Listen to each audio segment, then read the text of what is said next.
बिस्मिल्लाहिर्रहमानिर्रहीम। अस्सलाम वालेकुम नाजरीन, सुबह बखैर। Welcome to Suno Pakistan. उम्मीद है आप सब बिल्कुल ठीक ठाक होंगे, खैरियत से होंगे। एक बार फिर एक नया शो लेके आपके सामने मौजूद हैं। मैं हूं उज़ैर मलिक और हस्ब रिवायत मेरा साथ देंगी नजफ राजा। Good morning. उम्मीद करती हूँ आप ज़बरदस्त होंगे। मंडे टू फ्राइडे 9 to 11 आपके साथ होते हैं, बहुत सारी अपडेट्स के साथ, बहुत सारी न्यूज़ के साथ। कौमी और बैनुल अक़वामी खबरें भी होती हैं, तज्ज़िये भी होते हैं, तबसरे भी होते हैं, हेल्थ टिप्स भी से भी आपको आगाह करते हैं। सुनो पाकिस्तान की नाज़रीन, हमेशा कोशिश होती है आपको हर उस खबर से बाखबर रखा जाए जिसके बारे में आप जानना चाहते हैं। तो आज का शो भी फुल ऑफ एनर्जी और फुल ऑफ न्यूज़ है। आपने कहीं नहीं जाना, हमारा साथ देना है। और सबसे पहले जनाब, हमारे पास तो आपके लिए बहुत कुछ है आज के शो में।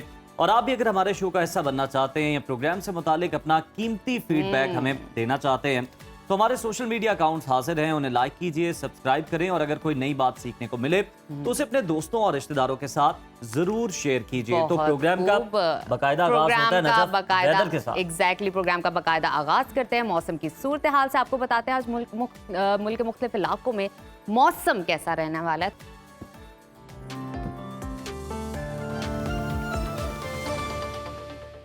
मुल्क भर में शदीद गर्मी और हब्स का राज बरकरार है। ताहम गर्मी के 27 शहरियों के लिए बड़ी खुशखबरी आ गई है। मानसून का सीजन शुरू होने जा रहा है। महकमा मौसमियात ने आज से 1 जुलाई तक शदीद बारिशों की पेशगोई कर दी है। NDMA ने पंजाब, सिंध, खैबर पख्तूनख्वा, बलूचिस्तान और गिलगित बल्तिस्तान के मुख्तलिफ इलाकों में सैलाबी सूरत हाल और पहाड़ों पर लैंडस्लाइडिंग का अलर्ट जारी कर दिया है। मुख्तलिफ शहरों में मौसम की क्या सूरत हाल है, आइए जानते हैं। सबसे पहले जिक्र करते हैं गिलगित बल्तिस्तान का, जहां मतला जुज़वी अबर आलूद रहेगा। गिलगित में आज ज्यादा से ज्यादा दर्जा हरारत 41 और कम से कम 17 डिग्री रहने का इम्कान है। स्कर्दू की जानिब चलते हैं, वहां पर आज ज्यादा से ज्यादा टेम्परेचर 36 और कम से कम 12 डिग्री रहने की तवक्को है। महकमा मौसमियात ने आइंदा 24 घंटों के दौरान गिलगित बल्तिस्तान में चंद मकामात पर बारिश की पेशगोई की है। और अब नजर डालते हैं आज़ाद कश्मीर के मौसम पर, जहां अक्सर इलाके बादलों की लपेट में रहेंगे। मुजफ्फराबाद में आज ज्यादा से ज्यादा दर्जा हरारत 40 और कम से कम 24 डिग्री रहने का इम्कान है। श्रीनगर की जानिब चलते हैं, वहां पर आज ज्यादा से ज्यादा पारा 35 और कम से कम 18 डिग्री रहने की तवक्को है। महकमा मौसमियात के मुताबिक आइंदा 24 घंटों के दौरान वादी में तेज हवाओं के साथ बारिश मुतवक्के है। और अब आपके साथ शेयर करते हैं खैबर पख्तूनख्वा का मौसम, जहां दिन भर सूरज और बादलों के दरमियान आंख मचोली जारी रहेगी। पेशावर का दर्जा हरारत आज ज्यादा से ज्यादा 43 और कम से कम 30 डिग्री रहने का इम्कान है। सवात की जानिब चलते हैं, जिसको पाकिस्तान का स्विट्जरलैंड कहा जाता है। वहां पर ज्यादा से ज्यादा पारा 31 और कम से कम 12 डिग्री रहने की तवक्को है। महकमा मौसमियात ने आइंदा 24 घंटों के दौरान पेशावर समेत खैबर पख्तूनख्वा के मुतादिद अजला में आंधी और बारिश का इम्कान जाहिर किया है। और अब नजर डालते हैं सुबह पंजाब के मौसम पर, जहां बेशतर अजला में गर्मी और हब्स का राज है। लाहौर का दर्जा हरारत आज ज्यादा से ज्यादा 37 और कम से कम 28 डिग्री रहने का इम्कान है। वफाकी दारुल हुकूमत इस्लामाबाद का तज़किरा करते हैं, वहां पर रिमझिम के बाद शहर का ज्यादा से ज्यादा पारा 36 और कम से कम 27 डिग्री रहने की तवक्को है। मुल्तान की जानिब चलते हैं, वहां पर आज ज्यादा से ज्यादा पारा 43 और कम से कम 33 डिग्री रहेगा। महकमा मौसमियात के मुताबिक आइंदा 24 घंटों के दौरान इस्लामाबाद, रावलपिंडी, लाहौर, अटक, गुजरात, शेखुपुरा, कसूर, उकाड़ा, बहावल नगर समेत दीगर इलाकों में आंधी और गरज चमक के साथ बारिश मुतवक्के है। और अब बलूचिस्तान की जानिब चलते हैं, जहां बेशतर अजला में बादल छाए रहेंगे। कोयटा का दर्जा हरारत आज ज्यादा से ज्यादा 40 और कम से कम 21 डिग्री रहने का इम्कान है। महकमा मौसमियात ने आइंदा 24 घंटों के दौरान योब, मूसाखेल, कोहलू, बारखान, खुशदार और गिरदो नवा में तेज हवाओं के साथ बादल बरसने की पेशगोई की है। और आखिर में हमेशा की तरह तज़किरा करते हैं सुबह सिंध के मौसम का, जहां बेशतर अजला हब्स और शदीद गर्मी की लपेट में हैं। समंदर किनारे आबाद कराची में बादलों ने डेरे डाल रखे हैं और कराची का दर्जा हरारत आज ज़्यादा से ज़्यादा 35 और कम से कम 29 डिग्री रहने का इम्कान है। हैदराबाद की जानिब चलते हैं, वहाँ पर आज ज़्यादा से ज़्यादा पारा 39 और कम से कम 30 डिग्री रहने की तवक्को है। महकमा मौसमियात के मुताबिक आइंदा 24 घंटों के दौरान थरपारकर, उमरकोट, मीरपुर खास और गिरदो नवाब में तेज हवाओं के साथ बारिश मुतवक्के है।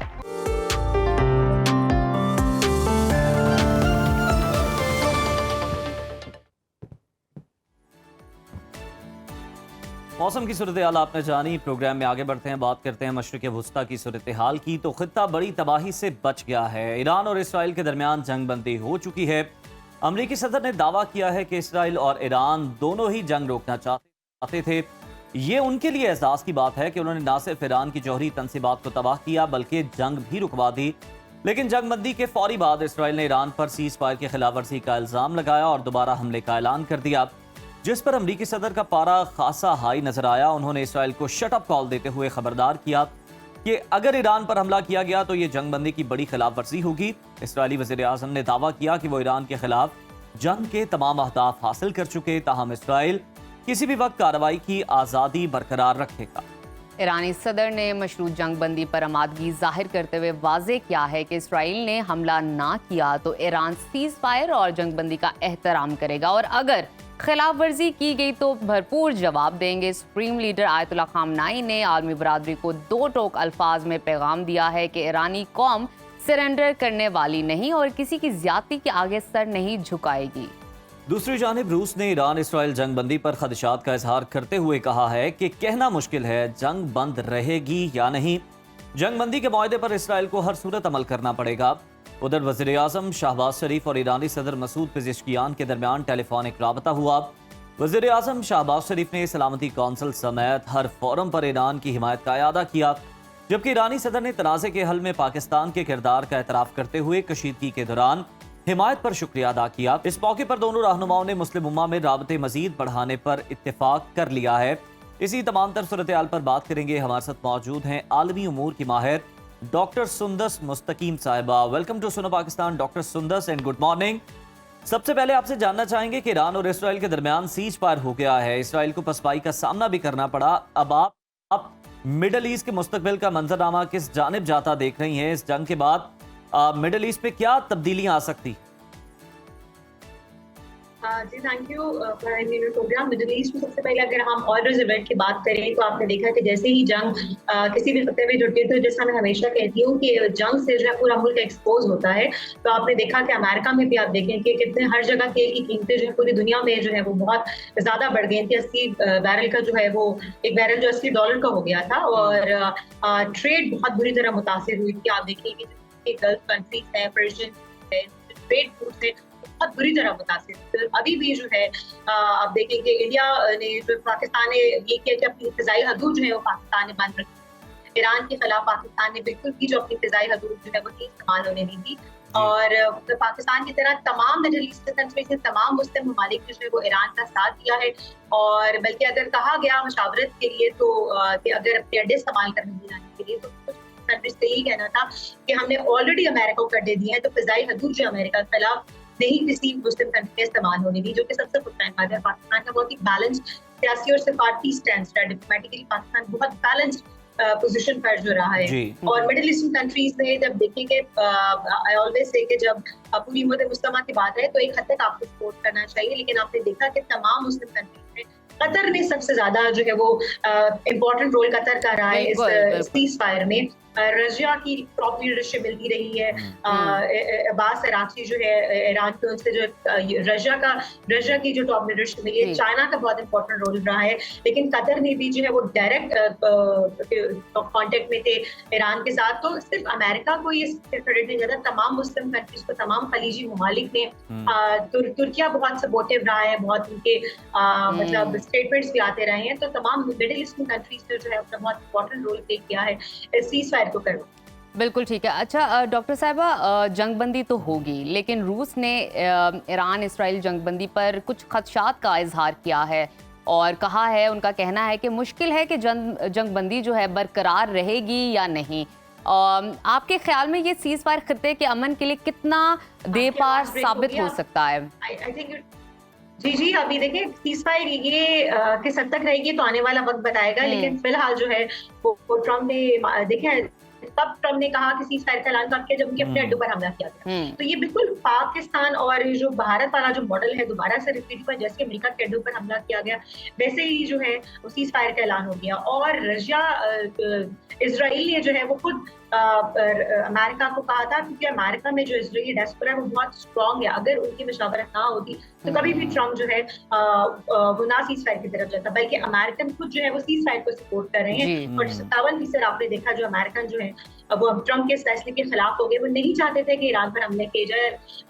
अपनी जो इलेक्शन कैंपेन ही ट्रम्प ने इस बेस पर लड़ी थी कि वो किसी भी जंग से अपनी आवाम को दूर रखेंगे। तो आपने देखा अभी सैन डिएगो में अमेरिका में और कितनी बड़ी तादाद में लोग ट्रम्प के खिलाफ सड़कों पर निकले हैं। तो ट्रम्प को सीज फायर ट्रम्प ने ही करनी थी। अमेरिका ही वो कंट्री थी जिसकी बात इजराइल ने सुनी थी, और इजराइल अमेरिका के अलावा नहीं सुन रही थी। बल्कि आपने देखा सेनेटर नैंसी पेलोसी ने कहा भी अमेरिका की कि अमेरिका और इजराइल का जो दिफाई निजाम है वो एक ही तरह का है। अगर आप इजराइल पे हमला करते हैं मानो कि आप अमेरिका पे हमला करते हैं। तो इतनी स्ट्रॉन्ग इजरायली लॉबी अमेरिका में इस वक्त मौजूद है, जो इजराइल ने खुद ही कहा है और कहा होगा अमेरिका को भी सीज फायर करने के लिए, वरना अमेरिका इजराइल की मशावरत के बगैर खुद से तो सीज फायर करने का नहीं इस डिसीजन ले सकता।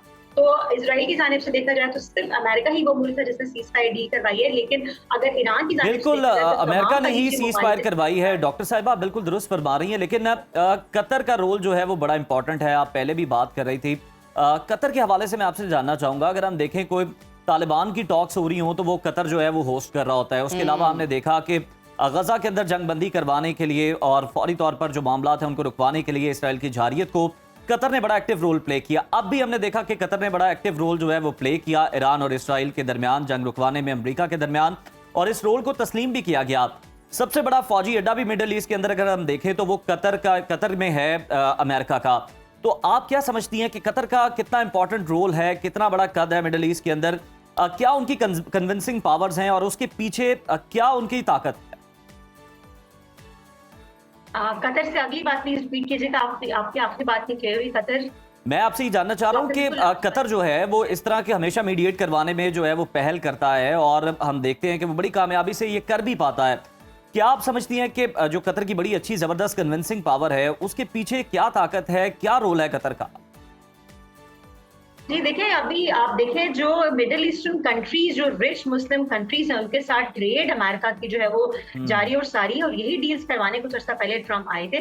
तो कतर की बात, कतर को एक इम्पोर्टेंट, अभी देखें कितना बड़ा गिफ्ट जो है वो कतर की जानिब से ही ट्रम्प को पेश किया गया था। तो कतर के साथ तो अमेरिका बिगाड़ने की बिल्कुल पोजीशन में नहीं है। जितनी भी रिच मुस्लिम कंट्रीज है, यूएई, कतर और सऊदी अरेबिया, कतर ने जो है कतर और तमाम खलीजी ममालिक, स्पेशली जो रिच मुस्लिम कंट्रीज है, उनकी अमेरिका के साथ जो ट्रेड का नया सिलसिला दोबारा शुरू है ट्रम्प के मिडिल ईस्ट कंट्रीज विजिट करने के बाद से। तो इसलिए कतर बहुत स्ट्रॉन्ग पोजीशन पे रहा है ईरान इजराइल कॉन्फ्लिक्ट में, अमेरिका को कन्विंस करने में कि ईरान के ऊपर जो है वो ये जहरियत का मुजाहरा इजराइल ना करे। इसके ऊपर कतर ने बहुत स्ट्रॉन्ग इंपॉर्टेंट रोल प्ले किया है। और कतर ने, आपने देखा कितना प्रेशियस गिफ्ट जो है वो प्लेन जो है वो डोनाल्ड ट्रम्प को देना चाहता। और इसके अलावा आपने देखा जब कतर के अपने अंदर अमरीकी अड्डों को जो ईरान ने निशाना बनाया तो कतर ने ईरानी सफीर को तलब कर लिया। एक तरफ तो कतर ने दुनिया को स्ट्रॉन्ग मैसेज दिया, चाहे कोई भी मुस्लिम कंट्री की, जब उनकी। अच्छा, मैं आपसे ये जानना चाहती हूँ, अगर हम रीसेंट 2 जंगों का, 2 वॉर्स का एनालिसिस करें तो भारत के खिलाफ पाकिस्तान की सिफारती फतह और इसराइल के खिलाफ ईरान की कामयाबी के बाद क्या आप समझती हैं कि जनूबी एशिया और मशरिक वस्ता में ताकत का नया तवाज़न कायम हो रहा है? इस चीज़ को आप किस निगाह में देखती हैं? I didn't get you, but I think कि आप मशरिक़ वस्ता के हवाले से कि साउथ एशियन रीजन पे इसका जो असर है, मैं सबसे इम्पोर्टेंट बात यहाँ कहना चाहूंगी, जो जितनी मैं आपकी बात समझ चुकी हूँ, कि साउथ एशियन रीजन में जो है वो जो एक ग्रेटर इसराइल के बाद जो है वो अखंड भारत का ख्वाब भी जो है वो बहुत बुरी तरह से ब्रेक हुआ है। और चाइना ने इसलिए भी इस कॉन्फ्लिक्ट में नहीं चाहा कि ईरान के ऊपर हमला किया जाए, क्योंकि वो नहीं चाहता था कि ईरान के अंदर इराक की तरह जो है अमेरिका आके बैठे। क्योंकि अगर ईरान के अंदर अमेरिका आके बैठ जाता तो चाइना और अमेरिका, 2 सुपर पावर्स, एक दोबारा से एक सत्ते में रहना अफोर्ड नहीं कर सकते। अमेरिका ने अपनी तरफ से भारत को तैयार करना चाहा, उसको बहुत फेक और बहुत एग्जैजरेटेड इमेज उसका बिल्ड किया, सो कोर्ट लार्जेस्ट इकोनॉमी और द मोस्ट पॉपुलेशन वाइज तो वो सबसे आगे है ही, लेकिन वो जो उसका एक जो इमेज था वो पाकिस्तान इंडिया के बाद जो ब्रेक हो गया। अब उसके बाद से अमेरिका फौरन से पलटा खाया उसने पाकिस्तान की जानिब। और पाकिस्तान हमेशा से ही अमेरिका के बहुत स्ट्रॉन्ग एलाय रहा है और उसने भारत को जो बनाने की कोशिश की, उसकी कोशिश नाकाम हो गई। उसने चाइना के खिलाफ भारत को तैयार करने की कोशिश की और वो नहीं चाहता था चाइना कि ईरान के अंदर अमेरिका आकर बैठे। और ईरान और पाकिस्तान ने ईरान इजराइल और पाक भारत कॉन्फ्लिक्ट में दुनिया को बताया कि हम गजा नहीं है। ईरान ने भी रिटेलिएट करके बहुत मतलब अपने आप को बताया कि वो न्यूक्लियर पावर अभी है तो नहीं, लेकिन रिटेलिएट करने से ही नौबत सीज फायर तक पहुंचती है। हम चूंकि न्यूक्लियर पावर थे इसलिए हमारा सीज फायर चंद घंटों में हमने इस तरह इतने कामयाब तरीके से, इतने जबरदस्त तरीके से बिल्कुल आपने बड़ा अच्छा जो है वो डिफरेंस क्रिएट किया, जो आपने लाइन क्रिएट की डॉक्टर सुंदर साहिबा के हमारा जो साथ हमने देखा कि फौरी तौर पर सीज फायर हो गया। उसकी वजह ये थी कि दोनों ममालिक जो थे वो एटमी कुव्वत थे और साथ ही साथ पाकिस्तान ने बड़ा अच्छा जो है भारत को जवाब दिया। ईरान इसराइल में थोड़ा सा वक्त इसलिए लगा क्योंकि जो ईरान है वो अभी एटमी ताकत उस तरह से नहीं बन सका, लेकिन बड़ी ज़बरदस्त पावर है और जिस तरह से उसने इसराइल को निशाना बनाया, हमले किए, उसके बाद इसराइल भी मजबूर हुआ कि फौरी तौर पर सीज फायर करवाया जाए, जंगबंदी करवाई जाए, क्योंकि इसराइल की भी भलाई और बेहतरी इसी के अंदर। लेकिन सवाल यहाँ पे फिर वही पैदा होता है कि रूस के जो खदशात हैं कि ये जंगबंदी कब तक बरकरार रहेगी या नहीं रहेगी, क्या सूरत हाल बनेगी, उस हवाले से आपको गाहे बगाहे अपडेट करते रहेंगे नाजरीन। और अभी वक्त हुआ छोटी सी ब्रेक का, आपने कहीं नहीं जाना, देखते रहिए सुनो पाकिस्तान। नाजरीन, प्रोग्राम में अब आगे बढ़ते हैं और बात करेंगे लाहौर में पेश आने वाले एक ऐसी अनोखी और हैरानकुन चोरी की जिसने सबको हैरान कर दिया। लाहौर के पोश इलाके डिफेंस के रिहायशी डॉक्टर मोहम्मद अली ने OLX पर अपनी गाड़ी फरोख्त के लिए लगाई। एक शख्स ने फ़ोन पर राब्ता किया, गाड़ी खरीदने की ख्वाहिश का इजहार किया और गाड़ी के मुआयने के लिए उसने घर पर आ पहुंचा। पुरएतमाद लहजे में गाड़ी को चेक किया और आजमाइशी ड्राइव के बहाने मालिक के सामने गाड़ी लेकर फरार हो गया। वाकई की सीसीटीवी फुटेज भी सामने आ चुकी है। पुलिस ने मुकदमा दर्ज कर लिया है और चोर की तलाश शुरू कर दी है। ताहम अभी तक पुलिस चोर को पकड़ने में कामयाब ही नहीं हो सकी है। हालांकि शहर के अंदर हम देखें तो जगह जगह सेफ सिटीज कैमरा मौजूद हैं, आपको चालान तो जो है फौरी तौर पर आ जाता है, लेकिन गाड़ी को और जो वारदाती है इसको लेकर फरार हुआ है वो अभी तक ट्रेस नहीं हुआ, जो बड़ा सवालिया निशान है। और साथ ही साथ हम इस खबर को शेयर करने का हमारा मकसद ये है कि वारदात के नित नए तरीके जो है वारदाती अपनाते हैं, तो अपनी जो ऑडियंस है उनको हम अवेयर भी कर सके इस मुतालिक। तो मुतासरा शहरी डॉक्टर मोहम्मद अली साहब हमारे साथ मौजूद हैं, उनसे जानते हैं कि ये वाकया आखिर किस तरह पेश आया और पुलिस की जानिब से अब तक क्या कार्रवाई में पेशरफ्त की गई है। डॉक्टर साहब, सबसे पहले हम आपसे ये जानना चाहेंगे कि उससे भी पहले मैं आपसे अफसोस का इजहार करता हूँ, ये बड़ा अफसोसनाक वाकया है, जरा इसके बारे में हमें बताइएगा, ये कब और किस तरह से पेश आया, इन वारदातियों का तरीका वारदात क्या रहा? जी अस्सलाम वालेकुम। सबसे पहले सबको ये OLX पे मेरे छोटे भाई ने इसकी ऐड लगाई थी और ये 20 जून का उसने ऐड लगाई थी और वो किसी शख्स ने उससे रब्ता किया था गाड़ी देखने के लिए कि मैं इंटरेस्टेड हूँ, और वो आया घर में, उसको गाड़ी दिखाई। उसी दिन उसने कहा कि मुझे गाड़ी तो पसंद है लेकिन मैं अपने एक भाई को भी गाड़ी दिखाऊंगा, तो मैं नेक्स्ट डे जो है ना अपने भाई के साथ आऊँगा और गाड़ी देखूंगा और अगर मुझे उनको भी पसंद आई तो मैं आपको पेमेंट दे के गाड़ी ले जाऊंगा। तो नेक्स्ट डे वो फिर उसने इन कांटेक्ट किया भाई से, उसने टाइम डिसाइड किया, तो वो नेक्स्ट डे भी उसी एग्जैक्ट टाइम पे वो आ गया गाड़ी देखने। और एक वो ब्लैक कलर की किया स्पोर्टेज थी जिसको ग्रीन कलर की गवर्नमेंट की नंबर प्लेट लगी थी। अच्छा। शीशे उसके सारे टिंटेड थे, ब्लैक आउट थे आगे पीछे से। उस पे वो आया और हमें तो लगा वो ड्राइवर साइड से उतरा है और हमें लगा वो शख्स अकेला है और उसने गाड़ी की सारी इंस्पेक्शन की है। उसके पास एक बैग पैक था जिसमें उसने शो किया कि मेरे पास इसमें पेमेंट है और मेरा भाई रास्ते में है, वो आ रहा है और उसने वेट किया हाफ एन आवर हमारे घर के अंदर ही ना। और उसके बाद ऐसा हुआ है कि उसने कहा है कि जी जिस टाइम मैं वेट कर रहा हूँ उसी टाइम मैं टेस्ट ड्राइव ले लेता हूँ गाड़ी की। ड्यूरिंग टेस्ट ड्राइव वो जो है वो उसने कहा है कि आपको पता ही है मेरी जो गाड़ी थी हैवल H6, इसमें कुछ न्यू फीचर्स थे, लेकिन मैं ये भी चेक टेस्ट करना चाहता हूँ तो इसलिए थोड़ी लॉन्ग ड्राइव चाहिए मुझे। वो इसी सोसाइटी के मेन पे मुझे लेके गया है। इस दौरान उसने कहा मेरी तबीयत जो है ना वो खराब होने शुरू हो गया, मुझे एंजाइटी होने शुरू हो गई है, आप तो डॉक्टर हैं, काइंडली मुझे फार्मेसी से मेडिसिन ले दें। तो अच्छा अली, मैं आपसे ये एक सवाल करना चाहूंगी, जब ये शख्स आया और जाहिर बात है इस शख्स ने कोई शिनाख्त आपको दिखाई होगी, कोई दस्तावेज आपको दिखाए होंगे, आजकल अवेयरनेस काफ़ी है, किस तरह आपने इस चीज़ को जांचा कि ये ऑथेंटिक बंदा है, जिस तरह आपने इंस्पेक्शन की आप बात कर रहे हैं, और फिर अब ये जो केस है कहाँ तक पहुँचा है, इनका बैकग्राउंड मालूम हुआ, ये लोग कौन थे, क्या इनका गैंग है, कहाँ से ताल्लुक़ रखते हैं? जी जी, आपको पता है मेरे भाई ने सोशल मीडिया पे इसकी काफी अवेयरनेस क्रिएट की थी, तो जी। और विक्टिम्स भी इसके स्कैम के सामने आ रहे हैं। उन्होंने हमसे इन कांटेक्ट किया है और हमें कुछ इन्फॉर्मेशन पता चली है कि ये बहुत बड़ा एक गैंग इन्वॉल्व है इसके पीछे, जिसमें पुलिस डिपार्टमेंट के, हमें डाउट है कि पुलिस डिपार्टमेंट के बंदे भी इस डिपार्टमेंट में इन्वॉल्व हैं और ये इस बंदे का शख्स अच्छा। का खुद से ताल्लुक पुलिस से है। ये पुलिस से सस्पेंड है, तो इसको सारी क्रिमिनल एक्टिविटीज का पता है कि ये मैंने कैसे कैसे ये क्रिमिनल एक्टिविटी करनी है और मैं पुलिस के जान से कैसे बच सकता हूँ। बिल्कुल। अली, हमें ये बताइए कि जिस तरह से आपने बताया कि उसने तबीयत खराब का बहाना किया, आप उतरे फार्मेसी से, आप जज्बा इंसानी के तहत आप गए और मेडिसिन लेने गए, उसके बाद ये फरार हो गया। उसकी कितनी देर बाद आपको अंदाजा हो गया कि ये फ्रॉड हो चुका है मेरे साथ, और उसके बाद आपने फौरी तौर पर क्या कोशिशें की, किस तरह पुलिस को आपने इन्फॉर्म किया और पुलिस ने कैसे रिस्पॉन्ड किया आपको? जी, मैंने 8:22 21 जून की रात को 8:22 पे मेरे साथ ये वाकया हुआ है और 8:24 पे मैंने 15 पे कॉल किया, ठीक 1.5 मिनट बाद। और हमारी आपको जैसे पता है लाहौर में जगह जगह कैमरे हैं, फार्मेसी के बिल्कुल सामने भी सेफ सिटी का कैमरा है, तो मुझे इसका भी पता था, तो मैंने पुलिस को ये इन्फॉर्मेशन उसी टाइम दी कि मैंने कहा उसी टाइम ये गाड़ी ट्रैक होगी, नाकाबंदी होगी और ये बंदा पकड़ा जाएगा। लेकिन आपको पता है पुलिस का रिस्पॉन्स है सच स्लो था, वो हाफ एन आवर बाद आए हैं। सबसे पहले तो उन्होंने वही जो उनकी रवायती ब्लेम गेम है, विक्टिम को ब्लेम करना, उन्होंने वो स्टार्ट किया है कि आप इतने शरीफ बंदे हैं, आपने किसी को कैसे जो है ना घर में अपने आने दिया, उसकी शनाख्त नहीं पूछी, और आप फार्मेसी से क्यों उतरे। उन्होंने इस तरह की ब्लेम गेम स्टार्ट की। ये वाला पार्ट अली बहुत सैडेस्ट है कि ब्लेम गेम स्टार्ट कर दी। अच्छा, जैसे कि अभी आपने बताया कि सीसीटीवी फुटेज सामने आ गई है, मंजर आम पर आ गई है, तो पुलिस की तफ्तीश अब तक कहां पहुंची है, इस हवाले से हमें बताइए, और क्या कोई पेशरफ्त हुई है, गिरफ्तारी अमल में आई है? अली साहब, ये भी बताएं कि आप कह रहे हैं मैंने इन्फॉर्मेशन उन्हें दी है पुलिस को और पूरी मुआवनत की है, गाड़ी के अंदर कोई ट्रैकर मौजूद था?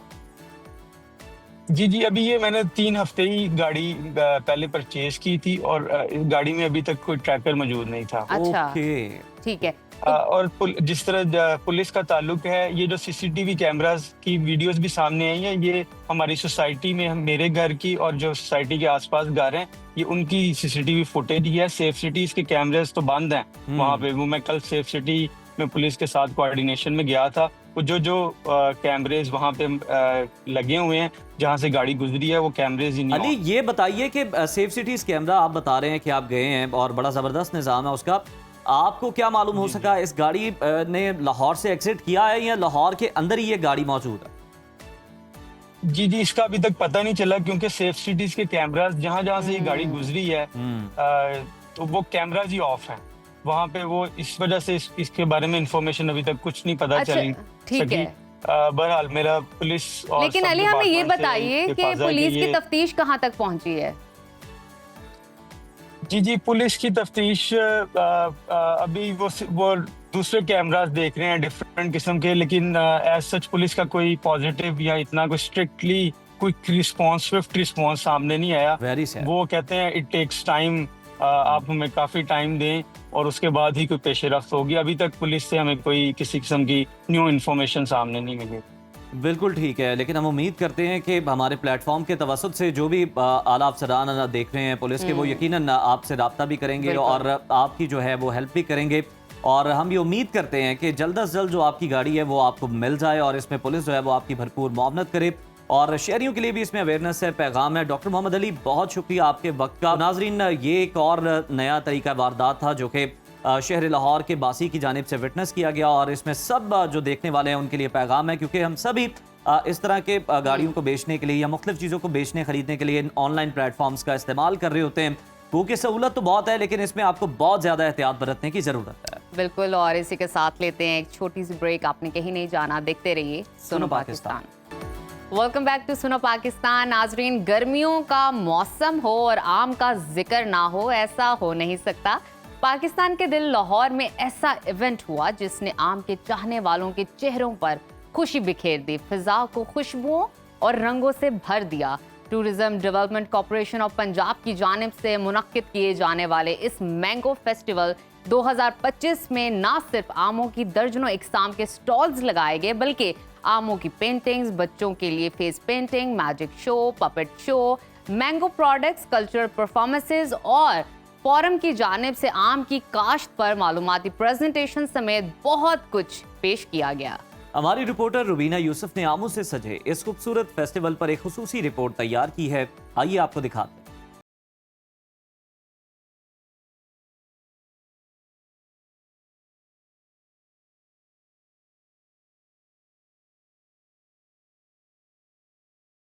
नाज़रीन, यू आर वॉचिंग सुनो पाकिस्तान और मैं मौजूद हूँ रॉयल फार्म कंट्री क्लब में, जहाँ tourism development corporation of Punjab की जानिब से मैंगो फेस्टिवल का इनेकाद किया गया है। यहाँ पर हर किस्म के खुशबूदार जायकेदार आम मौजूद हैं और लोगों ने स्टॉल्स भी लगाए हुए हैं। बच्चों की बहुत सारी फन एक्टिविटीज़ हैं, फेस पेंटिंग है, आर्ट कंपटीशन है, कथक डांस है और उसके बाद कल्चरल म्यूज़िक भी यहाँ पर होगा। और हमारे साथ रहिए, यहाँ का विजिट करते हैं।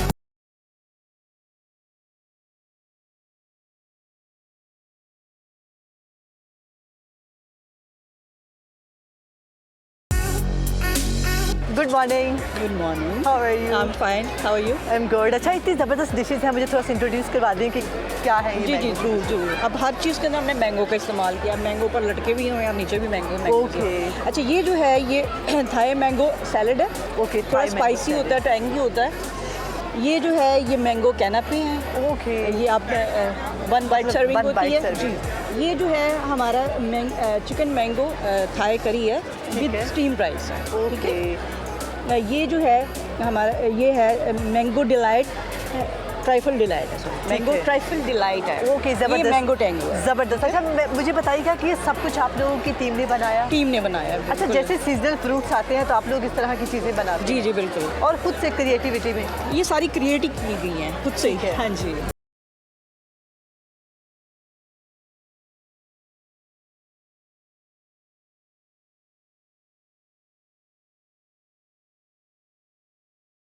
फेस्टिवल के बारे में आप कुछ कहना चाहते हैं? जी, ये फेस्टिवल जो है मैंगो प्रमोशन के लिए बहुत ज़रूरी है। इससे आप देखें ना, ये कितनी मैंगो की क्वालिटी इम्प्रूव हो गई है। जी जी जी। अब ये पैकिंग में ग्रोअर ने इसे बहुत इम्प्रूव किया है। अब ये इस किस्म की पैकिंग है, एक्सपोर्ट क्वालिटी है और इससे आपकी कैपेसिटी बिल्डिंग हो रही है, ग्रोअर्स की भी हो रही है और जो यहाँ पे विज़िट कर रहे हैं उनको carbide free, chemical free okay. Mango जो है वो अवेलेबल है एक्सपोर्ट क्वालिटी और मार्केट प्राइस पे। जो आपको रेडी पे प्राइस मिलेगी उसी प्राइस पे यहाँ भी मैंगो अवेलेबल है, लेकिन ये 100 टाइम बेटर है उस आम से।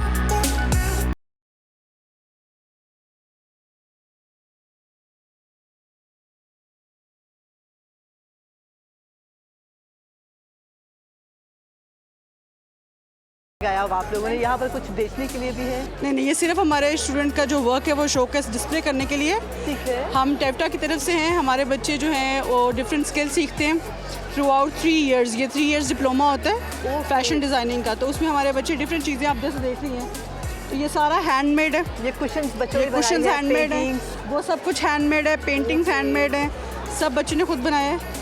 और जैसा कि आपको पता है आजकल मोबाइल का यूज़ काफ़ी ज़्यादा है, लोग ये मिसिंग है ये चीज़ मिसिंग है बीच में। तो हमें अच्छा लगता है कि हमारे बच्चे ऐसी चीज़ें बनाते हैं और आगे लेके जाएंगे। ठीक है। आज मैंगो फेस्टिवल है, थोड़ी सी आमों पर बात करते हैं। किस किस्म का आम खाना पसंद है आपको? मुझे सॉरी बट मुझे नाम नहीं पता। ठीक है। लेकिन मैं कल से यहाँ हूँ तो मुझे काफ़ी ज़्यादा किस्में पता चली हैं कि आमों की होती हैं, तो ये एक अच्छी चीज़ है हमारे लिए भी कि हमारे नॉलेज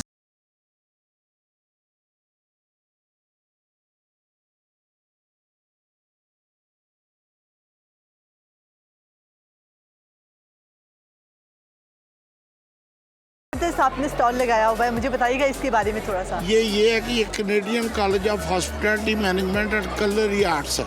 ठीक है। इसके अंदर हम कुकिंग, बेकिंग और ये होटल मैनेजमेंट और टूरिज्म पढ़ाते हैं। ओके। जब मैंने उसको पढ़ाना शुरू किया तो मैं बैक हो गया कि किन किन चीज़ों की कमी है यहाँ पे। ठीक है। मुझे फौरी तौर पे वो प्रोडक्ट चाहिए थी, जैसे पर्पल, जो देखो शिमला मिर्च लेके आओ मुख्त, ठीक है। जितने कलर में मिर्चें हैं, दूसरी चीज़ें जो इंग्रेडिएंट जो हमारे ये कुकिंग में इस्तेमाल होते हैं। ठीक है। मैंने यहाँ पे उनके प्लांट मंगवाए ओके। और वो हम अपने फार्म पे लगा रहे हैं। उसके अंदर मुझे एक चीज़ नज़र आई कि एक मैंगो ऐसी चीज़ है जिसको पूरी दुनिया में लोग पसंद करते हैं बहुत ज़्यादा। तो मैं उसके प्लांट मंगवाए, प्लांट लगा के मैंने हरूनाबाद में मेरे बाग लगाए उसके अंदर। ठीक है। मैं 1 एकड़ में 400 पौधे लगाता हूँ। ओके माशाल्लाह। अच्छा, और मैं 4 किस्म के वो मैंगो उगा रहा हूँ कि जो कि दुनिया में बाहर जाएंगे और उनकी कास्ट कम हो और ज़्यादा से ज़्यादा लोग खाएं।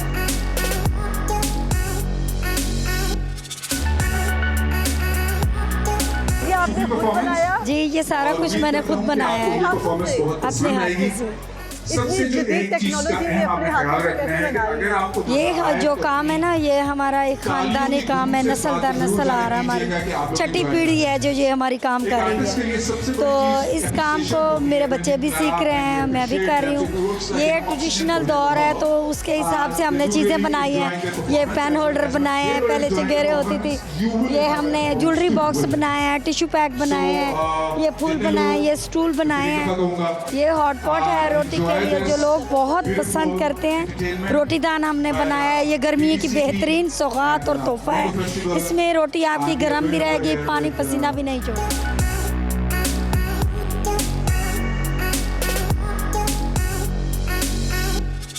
आपको लगता है इस तरह के इवेंट्स जो है टूरिज्म को प्रमोट करते हैं? जी जी बिल्कुल, इस तरह के जो फेस्टिवल है वो होने चाहिए। इससे हमारे पाकिस्तान की शनाख्त जो है वो बाहर के मुल्कों के समझ में आएगी। जैसे आज का जो थीम है वो हमारा मैंगो बेस पे डिपेंड करता है। तो जो चीज़ आप यहाँ देख रहे हैं इसकी जो मेन इंग्रेडिएंट्स है वो मैंगो है। और आपको पता है पाकिस्तान का मैंगो पूरी दुनिया में मशहूर है। तो इस तरह के जो इवेंट्स हैं वो पाकिस्तान के लिए मेरा ख्याल है बहुत अच्छे हैं। जब बाहर के लोग हमें देखते हैं और हमारे काम को सराहते हैं तो ऑब्वियसली उन्हें हमारे बारे में जानने का मौका मिलता है।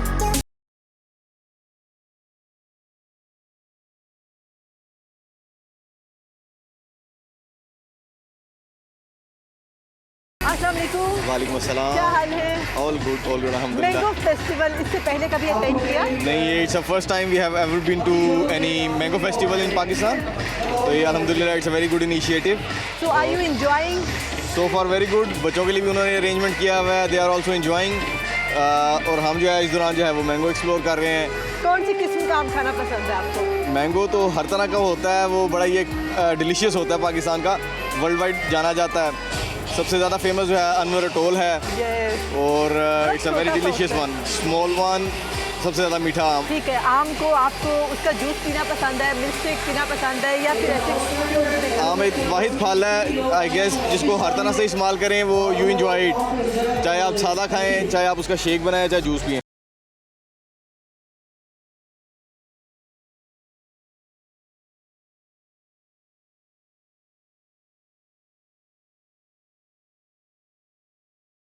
यहाँ पर बहुत मज़ा आया, जैसे कि आपने लोगों की गुफ्तगू सुनी, लोग बहुत इंजॉय कर रहे हैं। और यहाँ पर बहुत ही खूबसूरत आम है जिसको देखकर आपका दिल खुश हो जाता है। तो मुझे लगता है कि इस तरह के इवेंट्स होने चाहिए ताकि जो लोग घरों पर बैठे हैं डिप्रेशन में और बच्चों की छुट्टियाँ चल रही हैं, लोग घरों पर मोबाइल यूज़ कर रहे हैं, वो ऐसे फेस्टिवल में आएँ। और उम्मीद है कि आपको भी ये आज का सेगमेंट बहुत पसंद आया होगा। ऐसे ही सेगमेंट देखने के लिए देखते रहिए हमारा प्रोग्राम। वेलकम बैक नाजरीन। चंद रोज कबल सुनो डिजिटल के पोस्टकार्ड कर अली भट्ट ने एसएसपी शहरबानो नकवी का एक इंटरव्यू किया और उनसे सवाल किया कि अगर सुनसान जगहों पर पुलिस वाले नाके लगाकर शहरियों को रोकते हैं तो उन्हें क्या करना चाहिए। जिसके जवाब में एसएसपी शहरबानो नकवी ने यह बयान दिया कि अगर आपका कोई क्रिमिनल रिकॉर्ड नहीं है और पुलिस आपको बिला वजह रोक रही है तो आप 15 पर कॉल करके उन पुलिस वालों के खिलाफ शिकायत दर्ज करवा सकते हैं। और इसी पॉडकास्ट के दौरान एएसपी शहरबानो ने इस क्लिप में असल क्या कहा था, उनकी बात क्या थी, रेफरेंस क्या था, कॉन्टेक्स्ट क्या था, आइए तफसील से पहले वो जानते हैं। इसको अब सिर्फ इतना हक हासिल है कि वो कहें कि आप अपना शनाख्ती कार्ड दें, आप उन्हें अपना शनाख्ती कार्ड दें, वो उस एप्लीकेशन के अंदर आपका शनाख्ती कार्ड नंबर डालें, आपकी सारी डिटेल्स आ जाएंगी। आप किसी केस के अंदर प्रोक्लेम्ड ऑफेंडर तो नहीं हो या कोर्ट एब्सकॉन्डर तो नहीं हो, तो अगर आप हो तो वो आपको ले जाएं पुलिस स्टेशन के अंदर, अदरवाइज़ वो आपको रोक नहीं सकते और वो आपकी गाड़ी की तरह सर्च नहीं कर सकते। ठीक है, तो अगर आप लोगों को by using your platform I will reiterate, if anybody stops you like this, आप 15 पे कॉल करें। आप उससे कहें कि मैंने 15 पे कॉल कर देनी है, अगर तुमने मुझसे बदतमीज़ी किया कुछ, वो डर जाएगा। पुलिस वाले डर जाएंगे. Why? Because police officer or any civil servant is very weak when it comes to departmental action. What people don't understand is that the power lies with the people and not the officer. बदतमीजी आप ना करें, uniform आप मत फाड़ें, माँ बहन की गालियाँ आप ना निकालें, लेकिन आप प्लीज़ 15 पे कॉल कर दें. आप सिंपली 15 पे कॉल करें और कहें कि जी मुझे पुलिस ऑफिसर हरास कर रहा. That's all that you need to do. Nothing more, nothing. नाजरीन, ये क्लिप देखते ही देखते सोशल मीडिया पर वायरल हो गया. लाखों लोगों ने इसे सराहा, लेकिन साथ ही साथ ये सवाल भी जन्म लेने लगा कि वाकई पुलिस को हर शहरी की सड़क पर तलाशी लेने का इख्तियार हासिल है, और अगर ऐसा है तो इसकी हदूद और जवाबित क्या है. इस क्लिप के वायरल होने के बाद इमरजेंसी हेल्पलाइन 15 पर कॉल्स का रश बढ़ गया, जिससे इदारे को ऑपरेशनल मसाइल का सामना करना पड़ा और ASP शहर बानो को भी आला हुकाम की जानिब से सरजनिश का सामना करना पड़ा. इस तमाम वाक़े को मद्देनजर रखते हुए सवाल ये पैदा होता है कि क्या ASP शहरबानो ने वाकई गलत बयानी से काम लिया या उनका बयान अवामी आगाही के तनासुर में था. इसके अलावा पुलिस को आम शहरी की तलाशी लेने का कानूनी इख्तियार किस हद तक हासिल है, तरीकाकार उसका क्या, और सबसे अहम बात, जब सड़क पर रुकने, तलाशी देने और पुलिस के रवैये पर इतने सवालात उठ रहे हो तो फिर अवाम का पुलिस पर एतमाद कैसे बहाल किया जाए. इन्हीं तमाम सवालात के जवाब जानने के लिए हमारे साथ मौजूद हैं मारूफ कानूनदान advocate Supreme Court Chaudhry Naseer Kamo साहब. वेलकम टू सुनो पाकिस्तान चौधरी साहब. जी बहुत. सबसे पहले हमें ये बताइए कि ASP शहरबानो साहिबा का बयान आपने सुना, हमने अपने नाजरीन को भी सुनवाया. क्या ये बयान कानूनी तौर पर दुरुस्त था या इसके अंदर कोई गलत बयानी की गई, कोई एग्जैजरेट किया गया इसको? जी बिस्मिल्लाहिर्रहमानिर्रहीम, बहुत शुक्रिया सर. देखिए मैंने भी अभी क्लिप देखा है, मैंने रात भी बयान सुना था बड़ा माइन्यूटली. मैं समझता हूँ कि SP शहरबानो नकवी साहबा ने कुछ गलत नहीं कहा. अच्छा. क्योंकि देखें उन्होंने ये कहा कि पुलिस को वेरिफिकेशन का इख्तियार है. ये पुलिस ऑर्डर 2002 का सेक्शन 125 जो है वो पुलिस को अलाउ करता है कि किसी की चेकिंग कर सकता है, वेरिफिकेशन पुलिस कर सकती है. लेकिन अगर उससे ID कार्ड मांगा, चेक कर लिया, उसका ड्राइविंग लाइसेंस मांगा, चेक कर लिया, कोई चीज़ नहीं मिली, तो फिर उस सूरत में अगर पुलिस हैरस करती है, तंग करती है, परेशान करती है, जैसे हमारी पुलिस पे इल्ज़ाम है कि ये कहते हैं कि जी फ़लाँ चीज़ दिखाएं, फ़लाँ चीज़ दिखाएं, कोई ना कोई चीज़ पे तो बंदा जो है वो उसके पास नहीं होगी तो फिर उसको रुपयों के लिए या दीगर मामलात के लिए परेशान किया जाएगा. तो उस सूरत में SP साहिबा ने बिल्कुल दुरुस्त कहा है कि आप पुलिस के ख़िलाफ़ भी 15 पे कॉल कर सकते हैं, क्योंकि पुलिस भी जो है वो पब्लिक फंक्शनरीज हैं और स्टेट और ये गवर्नमेंट सर्वेंट हैं और अवाम के ये खादम है और अवाम की खिदमत करना इनका फ़र्ज़ है. अगर इनके खिलाफ भी कोई शिकायत है तो पुलिस ऑर्डर 2002 जो है इनके खिलाफ कार्रवाई के लिए इख्तियार देता है. और वाकया भी देखा था, एक सोशल मीडिया इन्फ्लुएंसर हैं, उनको रोका गया नाके पे, उन्होंने अपना ID कार्ड भी दिया, ड्राइविंग लाइसेंस भी दिया, लेकिन उसके बावजूद उस वीडियो में नजर आ रहा था कि पुलिस उनसे बार बार तकाजा कर रही थी, कांस्टेबल हजरात थे वहां पे, कि आप गाड़ी से नीचे उतर के तलाशी दें. ये किस कानून में है कि आपने सब कुछ शो भी कर दिया फिर भी आपको गाड़ी से नीचे उतार के तलाशी ली जाएगी, हालांकि आपका कोई क्रिमिनल रिकॉर्ड भी शो नहीं हुआ? देखें हमारे मुल्क में अनफॉर्चुनेटली है कि पुलिस का बहुत ज़्यादा अमल दखल है, अपने इख्तियारात का नाजायज़ इस्तेमाल जो है, ये बहुत शिकायतें हैं पुलिस के ख़िलाफ़. और डेली लाहौर हाई कोर्ट में पुलिस अफसरान को बुला के उनकी सरजंश जो इसी बात पे की जा रही होती है. देखिए पुलिस का कॉन्सेप्ट क्या है, पुलिस का काम है लॉ एंड ऑर्डर की सिचुएशन को मेंटेन करना. पुलिस का काम है कि माशरे में से जराइम का खात्मा करना. लॉ एंड ऑर्डर को डिस्टर्ब करने वाला एलिमेंट या जराइम का एलिमेंट 5% होगा. 95% जो लोग हैं वो बाइज़ शहरी हैं, उनकी प्रोटेक्शन मकसद है. शॉर्टली ये जानना चाहूँगी, लॉ एंड ऑर्डर की आपने बात की, वो कौन से प्रोटोकॉल्स हैं जो पुलिस को फॉलो करने चाहिए अगर वो आवाम की तलाशी लेते भी हैं तो? नंबर 1. नंबर 2, अगर वो कोई ऐसी गैर इखलाकी हरकत करते हैं तो क्या एक आम शहरी 15 पे कॉल करके उसकी शिकायत कर सकता है? क्या वो काबिल सज़ा अमल तो नहीं है? इस पर भी रोशनी देखिए वेरिफिकेशन के SOPs यही हैं कि कोई भी पुलिस ऑफिसर जो है वो जब वेरिफिकेशन करता है तो उसका जो है इंसल्टिंग एटीट्यूड नहीं होना चाहिए, इंटिमिडेटिंग एटीट्यूड नहीं होना चाहिए, ऑफेंसिव एटीट्यूड नहीं होना चाहिए और डिसग्रेस करने वाला एटीट्यूड नहीं होना चाहिए, क्वेश्चन वाला एटीट्यूड नहीं होना चाहिए, उसमें रिश्वत-ए-ततानी या कोई देगर गैर कानूनी मुतालबा नहीं होना चाहिए. क्योंकि जब पुलिस जो है जब शहरियों से वेरिफिकेशन करती है, शहरियों को रोकती है या पुलिस अरेस्ट या डिटेंशन के ऑर्डर्स को फॉलो करती है या पुलिस जो है वो कोई भी रिकवरी प्रोसीडिंग करती है, तो पुलिस को ये सारा करते हुए शहरियों के फंडामेंटल राइट्स को, बिहेवियर होता है तो फिर आम शहरी को क्या करना आम शहरी जो है वो 15 पे कॉल भी हो सकती है। 15 पे कॉल तो आप अर्जेंटली ये एक तरह से इतला देना होती है कि मेरे साथ ये इंसिडेंट हो गया। अदरवाइज आप पुलिस के खिलाफ जो है वो क्रिमिनल कंप्लेंट भी फाइल कर सकते हैं, पुलिस के खिलाफ डैमेजेस के केसेस में भी जा सकते हैं और पुलिस के खिलाफ हायर ऑफिशियल्स को पुलिस ऑर्डर 2002 के तहत जो है वो डिपार्टमेंटल प्रोसीडिंग करने के लिए भी जा सकते हैं। कुछ एसओपीज भी वजह किए गए थे पंजाब पुलिस की जानिब से कि अगर कहीं पे नाका होगा तो वहां पर बैरियर लगाया जाएगा और कम से कम जो है सब इंस्पेक्टर रैंक का बंदा वहां मौजूद होगा, पुलिस की गाड़ी होगी। ये बताइएगा इन पर किस हद तक अमल दरामद है? और साथ ही साथ हम ये जो देखते हैं कि बाइक पर 2 बाइक्स पर जनाब 4 पुलिस वाले आए या जनाब 2 पुलिस वाले आए, उन्होंने वहीं पे अपनी बाइक खड़ी की और जनाब नाका लग गया और तलाशी लेने का अमल शुरू हो गया। इसकी क्या कानूनी है? पुलिस ऑर्डर 2002 जो है वो पूरा ये जो है वो प्रोसीजर देता है कि पुलिस नाका लगाना है तो उसमें एक हायर ऑफिशियल होना चाहिए, 7 कांस्टेबलान होने चाहिए, गाड़ी होनी चाहिए जी, कम से कम सब इंस्पेक्टर रैंक होना चाहिए और उसमें वो नाके जो हैं वो शहर की सहूलत के मुताबिक, ज़रूरत के मुताबिक, ट्रैफिक के प्रॉब्लम को मद्देनजर रखते हुए लगाने चाहिए, जिससे शहर में इंटर होने वाले लोगों को मॉनिटर किया जा सके। ये भी नहीं हो सकता कि आप बड़ी मसरूफ शाहराह पे नाका लगा के देखें, उसमें अगर आप नाका लगा के खड़े हो जाए, लोगों को रोकना शुरू कर दे तो वहां लंबी लाइनें लग जाए। पुलिस का मामला लॉ एंड ऑर्डर को मेंटेन करना है, लॉ एंड ऑर्डर को डिस्टर्ब करना नहीं है और नाका बामरे मजबूरी लगाया जाता है, बामरे जरूरत लगाया जाता है। और ये जो जगह जगह 2 पुलिस कांस्टेबलान मोटरसाइकिल पे जा रहे हैं, जहां चाह लोगों को कहा जी ये शनाख्ती कार्ड चेक करवाएं, या डॉल्फिन वाले जो है वो अगर बिला वजह जो है वो सड़कों में फिर रहे हैं, पार्कों में फिर रहे हैं, गलियों में फिर रहे हैं बगैर किसी शिकायत के, बगैर किसी सस्पिशन के और कोई रीजनिंग के। जो आपने बात की ना कि पार्कों में भी फिर रहे हैं, ये हरासमेंट वाला मामला भी है पुलिस की तरफ से। फिर हम देखते हैं कोई बाइक पे जा रहे हैं, मियाँ बीवी हैं, उनसे उनकी शनाख्त तलब कर ली जाती है, गाड़ियां रोक के गाड़ियों के अंदर झांकने की कोशिश की जाती है, जबरदस्ती दरवाजे खोलने की कोशिश की जाती है।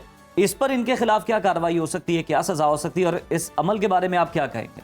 आप देखें, किसी की चादर 4 दीवारी के तकद्दस को पामाल करते हैं, किसी की प्राइवेसी को पामाल करते हैं, किसी को हैरस करते हैं, धमकियां लगाते हैं, तो ये क्रिमिनल ऑफेंस हैं सारे। आप किसी के घर में जाते हैं, फ़र्ज़ करें आप सर्च वारंट के बगैर चले जाते हैं, आप कोई गाड़ी में फैमिली है, आप फैमिली के सामने गाड़ी का दरवाज़ा खोलते हैं और आप बदतमीज़ी करते हैं, बच्चों को, फैमिली को हैरस करते हैं, वो जो मर्द है उसको आप गिरेबान से पकड़ के बाहर निकालते हैं, ये सारे क्रिमिनल ऑफेंसेस हैं और इनके खिलाफ पुलिस के खिलाफ भी FIR दर्ज की जाती है। अक्सर आप कहते हैं जी आप अपना शनाख्ती कार्ड दें, आप उनसे पर्स छीन लेते हैं, तो मैं समझता हूँ शनाख्ती कार्ड के लेके भी फिर पर्स के अंदर भी तलाशी होती है और उसको इस हैरेसमेंट अंदाज से उसकी सर से लेकर पांव तक तलाशी की जाती है, क्योंकि ये शहरियों को डिसरिस्पेक्ट करना, शहरियों की डिग्निटी को। मेरा सवाल आपसे ये है कि पुलिस का काम है आवाम को महफूज करना, उनके तहफ़्फ़ुज़ के लिए। हम देखते हैं जब नाके लगते हैं तो इस तरह अंदाज में शाम के वक्त, रात के वक्त उनकी आंखों में लाइटें मारी जाती है, जो बाइक वाला आ रहा है, जो गाड़ी वाला आ रहा है, ट्रक वाला आ रहा है, कि शायद हो सकता है एक्सीडेंट का भी अंदेशा हो सके। मेरा आपसे छोटा सा सवाल ये है कि पुलिस के इस कानूनी इख्तियारात और शहरियों की जो आज़ादी है उसके दरमियान हम तवाज़ुन कैसे कायम कर सकते हैं, बैलेंस कैसे ला सकते हैं? मैं समझता हूँ जी हमारी चीफ मिनिस्टर मरियम नवाज शरीफ साहिबा जो कि बड़े अच्छे इनिशिएटिव ले रही हैं, मैं समझता हूं कि ये उनकी बेसिक तरजीहात में होना चाहिए कि पुलिस की रिफॉर्म जो है वो बहुत ज़रूरी है, क्योंकि पुलिस में हमारे देखे बहुत सारे पुलिस मैन जो है मिसफिट हैं, उनकी फिटनेस ही नहीं है, वो चेहरों से बीमार लग रहे होते हैं और उसके बाद उनके में वो स्किल नहीं है, वो प्रॉपर एजुकेशन नहीं है और अब भी हम रवायती अंदाज में खड़े हैं। जो एक्सपर्टीज़ हैं या जो साइंटिफिक अंदाज से मामलात करने हैं, यही रवायती अंदाज सुनते आ रहे हैं 76 साल से कि पुलिस का काम लोगों को हैरस करना है, खौफ और हरास पाना है। किसी ने अगर किसी अपने मुखालिफ को डिसरिस्पेक्ट करना है तो पुलिस को 4 पैसे देती है, वो उसको पकड़ के लाके 2 थप्पड़ मार देती है या उसको जो है वो थाने में जाके तशद्दुद करती है। यानी पुलिस ना फिजिकली तशद्दुद कर सकती है, ना पुलिस जो है वो किसी से वेरिफिकेशन लेते हुए धक्के मार सकती है, डिसरिस्पेक्ट कर सकती है, क्योंकि अगर पुलिस ऐसा करेगी, ये तरक्की पजीर मुल्कों में है। शहर बानो साहिबा पे ये जो सरजनिश का बना है, जब उन्होंने सोशल मीडिया पर आके अवेयरनेस क्रिएट की, आम शहरी को बताया ये आपके हकूक हैं, आपको इस तरह का इख्तियारात हासिल हैं, पुलिस को ये इख्तियारात हासिल नहीं है, तो क्यों उन पर जो है नाराजगी का इजहार किया गया है? क्योंकि मैं समझता हूँ कि देखिए ये बात अगर मैं करूँ ना, मैं किसी डिसिप्लिन में नहीं बंधा हुआ। पुलिस में कोई भी ऑफिशियल जो होता है वो एक डिसिप्लिन है, वो किसी ना किसी के मातहत होता है, ठीक है ना। तो अब वो बात अगर आईजी पंजाब करते तो शायद ये बात ना होती, क्योंकि वो पंजाब के अदारे के हेड हैं। वो कहते हैं, बड़े कहते हैं जो बड़ी बातें हमारे करने के लिए ये छोटे ऑफिसर क्यों करते हैं, तो हम क्या करेंगे। तो बात ये है कि शहर बानो साहिबा ने जो बात की, मैं अगर बात कहता हूँ तो लोग इतने गौर से ना सुनते। जब पुलिस ऑफिशियल ने कहा तो लोगों को ये बड़ी जो है सेटिस्फेक्शन हुई। हाँ देखिए, फर्ज करें लोगों ने 15 पे कॉल्स की ना, तो वो सिस्टम जो है वो हैंग हो गया, परेशानी हुई। देखिए आप देखें 15 पे अगर कॉलें गलत हुई हैं, 15 पे गलत रॉन्ग इन्फॉर्मेशन देने के खिलाफ आप कार्रवाई करें। आप लोगों को ये एहसास दिलाएं कि भाई 15 पे कॉल करना कोई मजाक नहीं है, कि छोटे छोटे मामला पे आप 15 पे कॉल करें। कोई सीरियस मामला है, कोई फंडामेंटल राइट्स की वायलेशन है, कहीं पे जेन्युइनली कोई चीज डिस्क्रिएट हुई है। और अगर कॉल्स इतनी ज्यादा, वहां पे ट्रैफिक भी है, तो आप अपना सिस्टम बेहतर कर लें। आपके पास बहुत सारे फंड्स हैं। और साथ ही साथ हम ये भी देखते हैं कि जो सरजनिश की गई है शहर बानो नकवी साहिबा की, वो इसलिए भी है कि पुलिस जो है वो इख्तियारात से बढ़कर भी जो है वो आवाम की खिदमत जो है वो सर अंजाम दे रही होती है। तो फिर अफसरान बाला ये सोचने पर मजबूर हो जाते हैं कि जो हम इख्तियारात से हट के काम भी कर रहे होते हैं, अगर शहरियों को उनके राइट्स पता चल जाएंगे तो फिर वो हम किस तरह सर अंजाम देंगे। हमने तो यस सर वाला काम करना होता है, और हमें जो ऑर्डर मिलता है हमने उसको सर अंजाम देना ही होता है। तो ये भी जरा इसका भी अमल दखल बहुत ज्यादा है। बहुत शुक्रिया चौधरी साहब आपकी आमद का। नाजरीन, इसी के साथ प्रोग्राम में अब हम बढ़ते हैं एक ब्रेक की जानिब। ब्रेक के बाद दोबारा आपकी खिदमत में हाजिर होंगे। स्टे विद अस, हमारे साथ रहिए। प्रोग्राम के सिलसिले को आगे बढ़ाते हैं व्यूअर्स। कभी खानदान एक छत तले जिया करते थे, खुशियां बांटते और दुख समेटते थे, मगर आजकल के जदीद दौर और वक्त के साथ साथ जिंदगी की रफ्तार और तरजीहात यकसर बदल गई हैं। मारूफ यूट्यूबर माज सफदर ने अपने ताज़ा व्लॉग में एक इंकशाफ किया है। उन्होंने ये इंकशाफ क्या किया है फैमिली से मुताल्लिक, कि उनके वालिद ने उन्हें और उनके बड़े भाई को घर से अलग रहने का फैसला सुनाया है। फैसले की वजह ये बताई गई कि दोनों भाई अब शादीशुदा हैं और बच्चों वाले हैं, इसलिए अब उनके लिए अलग घर बेहतर होगा ताकि मोहब्बत और ताल्लुकात मजीद मजबूत रहें। और माज ने, आपने देखा, बड़े जज्बाती अंदाज में ये बताया कि फैसला उनके लिए बड़ा ही मुश्किल था, क्योंकि वो हमेशा अपने वालिदैन और बहन भाइयों के साथ रहे हैं। उनके वालिद ने व्लॉग में ये वाज़े भी किया कि असल लड़ाई बच्चों के बाद शुरू होती है, इसलिए यही बेहतरीन वक्त है कि वो अलग हो जाएं ताकि रिश्ते सलामत रहें। एक जानिब हम देख रहे हैं ये केस है, और दूसरी जानिब हमने एक मुल्तान में केस देखा जहां एक बड़े खुबरू नौजवान ने, जो है ज़िंदगी से भरपूर नौजवान ने, अपनी ज़िंदगी का खात्मा कर लिया अपने ही हाथों। और वजह उसकी ये बताई जाती थी कि उसकी जो मिसेस थी, उसकी जो बीवी थी, वो चाहती थी कि वो अपने हस्बैंड के साथ अलग घर में मुंतकिल हो जाएं, लेकिन जो लड़के के पेरेंट्स थे वो चाहते थे कि उनकी बहू, उनका बेटा इसी घर में उनके साथ रहें। तो ये दोनों डिफरेंट स्टोरीज हैं, लेकिन मुझे ऐसा लगता है इनका बैकग्राउंड कहीं ना कहीं मिलता जुलता होगा। ये खबर नाजरीन सोशल मीडिया पर तेजी से वायरल हो गई और मद्दाहों की जानिब से मिला जुला रद्द-ए-अमल सामने आ रहे हैं। कुछ लोग मौज के वालिद के फैसले को दानिशमंदाना करार दे रहे हैं और न्यूक्लियर फैमिली सपोर्ट कर रहे हैं। ताहम कुछ लोग ऐसे भी हैं जो मौज से हमदर्दी का इजहार कर रहे हैं, जॉइंट फैमिली की हिमायत करते नजर आ रहे हैं। इस वाक़े के बाद ये बहस तेजी से शुरू हो गई, और क्या अब अलग रहना कामयाब जिंदगी की इलामत है, या जॉइंट फैमिली सिस्टम, रवायात को याद रखना और अपने निज़ाम को कायम रखना ये बेहतर अमल है। इसी पर बात कर लेते हैं। हमारे साथ मौजूद है मारूफ रिलेशनशिप कोच नवीन रोमा साहिबा। नवीन साहिबा, आपको खुशामदीद कहते हैं प्रोग्राम में। ये मारूफ यूट्यूबर माज सफदर का क्लिप हमने आपको भी दिखाया, आपकी वीडियो, उनकी जो वीडियो आपकी नज़रों से भी गुजरी होगी। आप उनके वालिद के फैसले को किस तरह देखती हैं, समझती हैं दानिशमंदाना फैसला है, और क्या वक्त से पहले हदूद का तयन रिश्तों को बचाता है या फिर मजीद जो है उनमें खलीज पैदा करता है? ये वीडियो मैंने काफ़ी गौर से देखी, और मेरा जानना ये है कि उन्होंने कुछ दूर अंदेशी के मुताबिक ये फैसला किया, लेकिन हमें एक दरमियाना रास्ता अपनाना चाहिए। अच्छा, वो क्या है? वो ये कि जब ये छोटे बच्चे आपने देखे हैं, हमेशा छोटे बच्चे अपनी दादा दादी नाना नानी के साथ बहुत अटैच्ड होते हैं, और ये उनकी मेमोरीज इतनी स्ट्रॉन्ग होती हैं। आप यकीन करें कि हम लोग अपने इन ग्रैंड पेरेंट्स से जो सीखते हैं, शायद हम अपने माँ बाप से नहीं सीखते। वो उस वक्त उनके पास टाइम नहीं होता, वो अपने करियर में होते हैं, अपने जॉब में होते हैं। माँ जो होती है, अगर वो भी आजकल जैसे सब माएँ काम करती हैं, या वो किचन में होती है, या फिर अगर वो कोई काम कर रही है तो वह मसरूफ़ होती है। ये लोग अपना तमाम ज़िंदगी का तजर्बा, अपनी मोहब्बत ये छोटे बच्चों में मुंतकिल करते हैं। अभी आप देखिए कि वो कह तो रहे हैं कि तुम अलग रहोगे, लेकिन आपने उनका चेहरा, उनकी आंखें देखी होंगी, कोई ऐसी वजह है कि वो चाह रहे हैं कि हम खुशी खुशी अलग हो जाएं, खुशी खुशी दूसरे घर में मुंतकिल हो जाएं, यहाँ तक कि बदमज़गी हो, बुरी यादें हों, वो बैड मेमोरीज बच्चे देखें और वो बुरे तरीके से अलग हों, अच्छे अच्छे खुशी तरीके से हों, ताकि जिस तरह कोई त्यौहार है या कोई ऐसे मौके हैं तब खुशी से वापस आएं। लेकिन इनका करीब रहना बहुत ज़रूरी है। अगर मैं अपना तजर्बा आपको बताऊं तो मैं एक जॉइंट फैमिली में रही और वो कुछ ननियाल की तरफ ज़्यादा था और मेरा जैसा ब्रॉटअप हुआ, मैंने जो तालीम हासिल की और यहाँ तक कि जो मेरे बच्चे, मैं हमेशा सभी को ये कहती हूँ कि मैं आज जहाँ हूँ इन लोगों की वजह से हूँ। अगर मैं कहीं अकेली रह रही होती तो सिर्फ दीवारें देखती।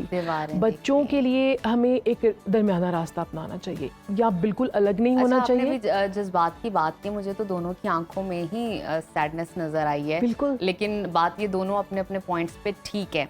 अब दूरअंदेशी की आपने बात की, वो बात तो दुरुस्त है, अभी तो लोगों को नहीं आइडिया हो रहा है कि वो क्या बात करें, लेकिन कुछ टाइम के बाद मुझे लगता है मौज को भी आइडिया हो जाएगा कि उन्होंने कितना अच्छा फैसला किया था। लेकिन इस सिचुएशन को, इस सूरत हाल को, अपने जज्बात को कैसे कंट्रोल किया जाए कि जब आपका मन नहीं कर रहा लेकिन आपको करना है, क्यों? क्योंकि ये इस वक्त का तकाजा है, ये ज़रूरत है इस वक्त की।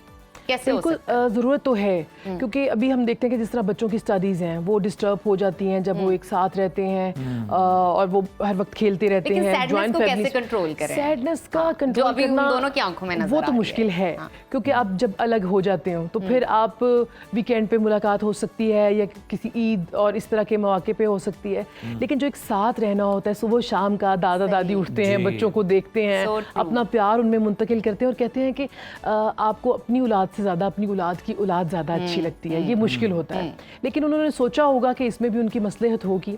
लेकिन अगर आपका घर ऐसा है कि उसमें आपके डिफरेंट पोर्शंस बन सकते हैं, आप वैसे अलग रह लें, ठीक है ना, जैसे आप अपना किचन सेपरेट कर लें, उससे काफ़ी हद तक मामला जो है ना बेहतर हो सकते हैं, बजाय इसके कि अगर आपका घर इस तरह है, आपको कोई प्रॉब्लम नहीं है, क्यों आप दूसरी जगह पे शिफ्ट हो रहे हैं?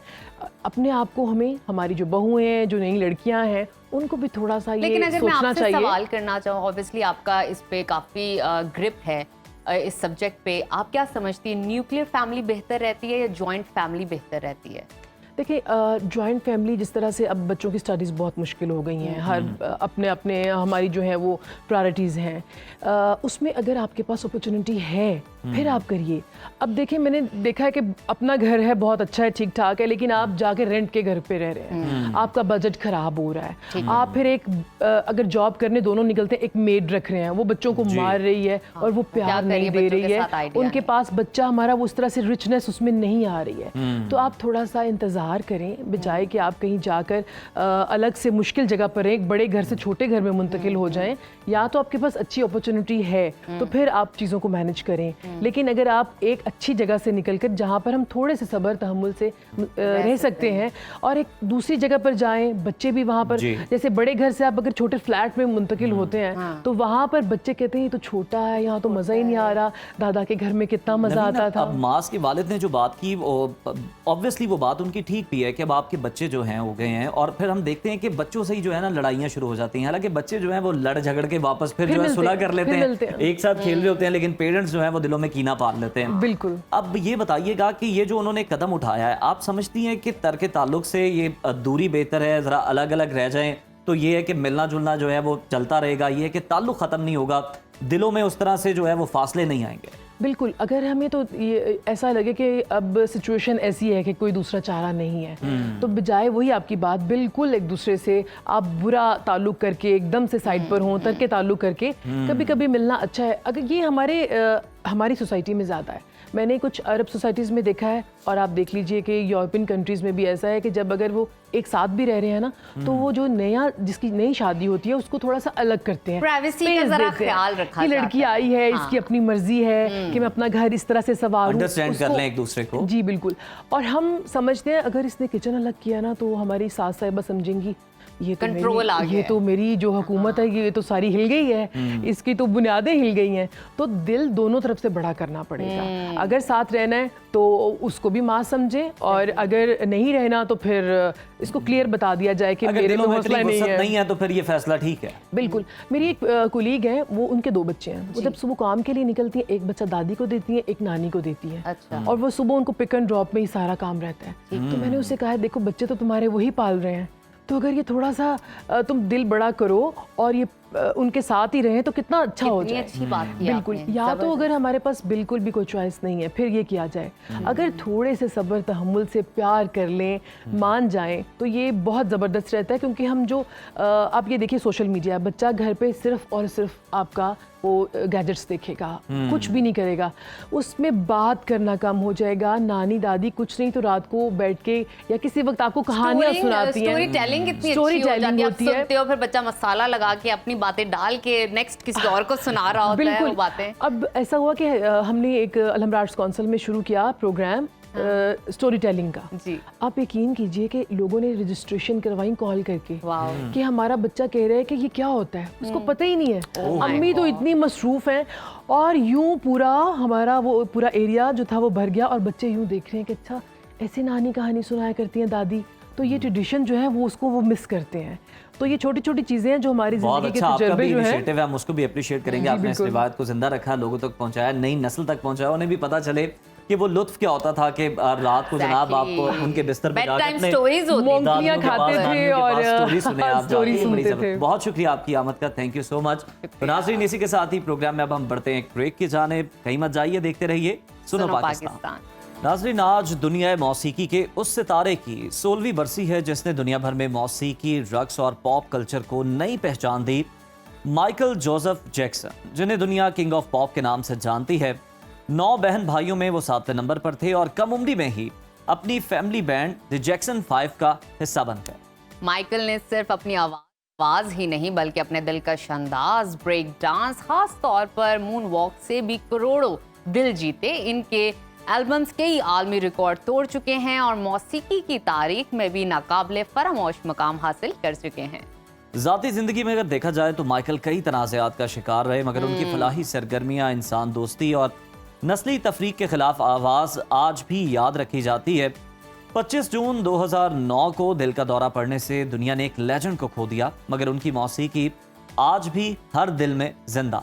आगे बढ़ते हैं नाजरीन, हमारी तेजी से बदलती हुई जिंदगियों में एक मसला जो बहुत कॉमन होता जा रहा है वो है मोटापे का। हर दूसरा इंसान अपने बढ़ते वजन से परेशान है और तरह तरह की डाइट्स आजमा रहा है। सोशल मीडिया पर तो आए दिन नए से नए डाइट प्लान सुनने को मिलते हैं, कभी कीटो डाइट और कभी इंटरमिटेंट फास्टिंग के बाद आजकल बहुत सी सेलिब्रिटीज ओमैड डाइट के जरिए वजन कम करने का दावा कर रही हैं। और आज के सेगमेंट में हम जानने की कोशिश करेंगे ये ओमैड डाइट है क्या और कैसे होती है, किस तरह आप अपनी डाइट को बैलेंस करते हो, इसके फ़ायदे क्या हैं, नुकसानात क्या हैं, इसी पे तबसरा करेंगे और जानने की कोशिश करेंगे। इस वक्त हमारे साथ मौजूद हैं मारूफ nutritionist doctor Eshal Sagar. Welcome to Suno Pakistan. कैसी हैं ईशल? आई एम गुड, आप कैसी हैं? ज़बरदस्त। ईशल, ये क्या है, ये कौन सी बला का नाम है? ओमैड डाइट होती क्या है? क्योंकि हमने सोशल मीडिया पे भी बहुत सारा तबसरा सुना इस हवाले से। करण जौहर के बारे में भी ये कहा जा रहा है कि उन्होंने बल्कि खुद अपने इंटरव्यू में कहा कि वो ओमैड डाइट कर रहे हैं, कोई उन्होंने इंजेक्शंस नहीं लगवाए। OMED इसको कहते हैं, ये 1 मील अ डे डाइट होती है। तो इसमें क्या होता है कि 23 आवर्स का फास्ट होता है एंड देन 1 आवर की ईटिंग विंडो होती है। तो यानी 24 आवर्स टोटल दिन में, तो उसमें से आपने सिर्फ 1 घंटे खाना खाना है। घंटे में आपने कुछ भी नहीं खाना, पी सकते हैं, पानी पी सकते हैं, 0 कैलोरी ड्रिंक्स ले सकते हैं और इस तरह की चीज़ें आप ले सकते हैं जिसमें बिल्कुल भी कैलोरीज नहीं हो और कैलोरी सिर्फ 1 घंटे में खानी है। इससे वेट लॉस तो हो रहा है लोगों का, लेकिन आपने जिस तरह करण जौहर को मेंशन किया, उनका आपने फैट लॉस फेस पे कितना मैसिव देखा। एजिंग बहुत ज़्यादा एग्रीवेट हो जाती है क्योंकि हमारा सिर्फ वेट लॉस में ये नहीं होता कि हमारा गुड फैट तो बैड फैट तो जा ही रहा है, लेकिन गुड फैट भी हमारी बॉडी से निकल जाता है। तो फैट जो होता है उसमें हमारी ऑर्गन्स को भी ज़रूरी होता है। हमारे जो बेली एरिया है उसको बहुत, अगर बिल्कुल इसमें फैट की लेयर नहीं होगी तो हमारे ऑर्गन्स डैमेज होने के चांसेस होते हैं। अगर कभी एक्सीडेंट्स हो जाएं तो फिर बहुत ज़्यादा, क्योंकि कुशन रिक्वायर्ड होता है, दैट इज़ एन इंसुलेटर जो आपके ऑर्गन्स को कुशन करे, तो दैट इज़ नीडेड। अगर वो नहीं होता तो प्रॉब्लम होती है। एक ऑर्गन्स सेकंड, स्किन पे फैट बहुत ज़रूरी है। जितना फैट होगा उतनी, मतलब बहुत ज़्यादा फैट भी ना हो लेकिन एक ऑप्टिमम रेंज में फैट हो, सो दैट आपकी स्किन प्लम्प्ड रहे और यूथफुल रहे। जिस तरह आप वो फैट लॉस करते हैं और जितना ज़्यादा एग्जांपल इशल आप देखें, बिलावल भुट्टो जरदारी को आपने देखा होगा, उन्होंने किस तरह वजन कम किया, लेकिन उनकी उस तरह से फेस पे वो असरात नहीं नजर आते। नहीं आते, he look so fresh and young. तो वो दो तरह की स्ट्रैटेजीज हैं, एक ने फॉलो किया और बिल्कुल ही एजिंग स्टार्ट होगी, तो एजिंग को भी तो प्रिवेंट करना है ना, वो प्री मैच्योर एजिंग है। बेसिकली ये बताते हैं कि गुड फैट कितना जरूरी है हमारे फेस के लिए, हमारी ब्यूटी के लिए, हमारी बॉडी के लिए बहुत ज्यादा जरूरी है। बिल्कुल ठीक है। अच्छा, इस डाइट में आप ले क्या सकते हो? 1 मील अ डे तो आप ले रहे हो, उस मील के अंदर क्या क्या मौजूद हो सकता है? कितनी कैलोरीज होनी चाहिए उसके अच्छा, 1 मील अ डे पहली बात है रिकमेंडेड बिल्कुल भी नहीं है। कैलोरीज इसमें आप जितनी मर्जी भी कैलोरीज ले लें, जब आप 23 आवर्स का फास्ट करते हैं तो आपकी बॉडी हाइपोग्लाइसीमिया में चली जाती है, यानी कि आपका ग्लूकोज लेवल बहुत लो हो जाता है। तो जो लोग डायबिटिक्स हैं उनको तो बिल्कुल भी रिकमेंडेड नहीं है, प्रेग्नेंट लैक्टेटिंग वुमेन को भी रिकमेंडेड नहीं है, जिनको बहुत ज़्यादा ब्लड प्रेशर के इश्यूज़ हैं उनको भी रिकमेंडेड नहीं है, और नॉर्मली भी जिन लोगों को फटीग हो जाती है किसी को भी रिकमेंडेड नहीं है ये diet plan, because 23 hours hypoglycaemia में आपकी बॉडी है, यानी ब्लड शुगर लेवल लो है, और जब आप 1 घंटा खाते हैं तो आपकी बॉडी हाइपरग्लाइसीमिया में चली जाती है, यानी कि इतना ज़्यादा ग्लूकोज स्पाइक करेगा कि फिर वो बॉडी उसको एडजस्ट नहीं कर पाती। 23 hours of hypoglycaemia and then 1 hour of hypoglycaemia, तो वो एक अच्छा कॉम्बिनेशन नहीं है। प्लस जब इतनी देर आपकी बॉडी में कुछ भी खाना नहीं जाएगा तो ऑटोमेटिकली ब्लोटिंग होगी, बहुत ज़्यादा गैसेज होंगे, तो वो ऑलरेडी आपको श्रिंक दिखाने के बजाय आप ब्लोटेड फील करेंगे। आपको स्टमक इश्यूज भी आ सकते हैं, बिकॉज HCl है, हमारा गैस्ट्रिक एसिड है। 23 घंटे में आपका मिजाज क्या होगा? भूखे रह के चिड़चिड़े होंगे, आप गुस्से में होंगे, हर किसी से लड़ झगड़े होंगे, ये असरात भी हो सकते हैं। बिल्कुल इस तरह हो सकता है। एक तो डिजीनेस हो सकती है क्योंकि आपके लिए अच्छा, हमने फूड को ना बिल्कुल वो समझ लिया कि शायद फूड हमारे लिए अच्छा नहीं है और शायद हम सिर्फ टेस्ट बर्ड्स के लिए ले रहे हैं, वेरएज़ हम ये चीज़ भूल जाते हैं कि बैक एंड पे फूड हमारे ऑर्गन्स को एनर्जी प्रोवाइड कर रहा है, हमारे हार्ट को, हमारे liver, kidney, everything needs calories and nutrients.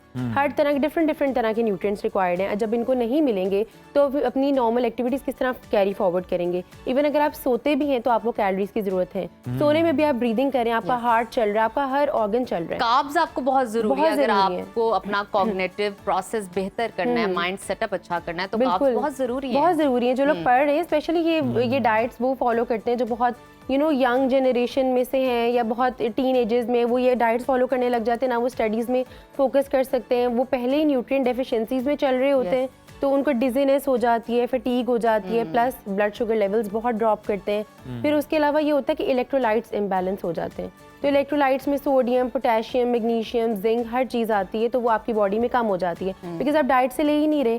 Plus जो 1 घंटा आप खा रहे होते हैं उसमें क्या होता है कि हम लोग क्योंकि 1 घंटा ही मिलता है तो हम जो सारी चीज़ें 23 घंटों में क्रेविंग हो रही होती है वो हम 1 घंटे में पूरे करने की कोशिश करते हैं। सो हम एम्प्टी कैलोरीज लेते हैं, न्यूट्रिएंट डेंस फूड नहीं लेते। तो सोचें इतने फिर ये इन अ लॉन्गर रन आप एम्प्टी कैलोरीज लेते जा रहे हैं, आप 2 बर्गर्स एट अ टाइम भी खा जाते हैं। इतना बड़ा सवाल उठता है सस्टेनेबिलिटी का, कब तक आखिर आप ऐसी डाइट कर पाएंगे? एक टाइम है, एक ड्यूरेशन है, उसके बाद आपकी बॉडी, आपका माइंड, आपकी सोल थकना शुरू हो जाएगी, कोलैप्स कर जाते हैं। एग्जैक्टली।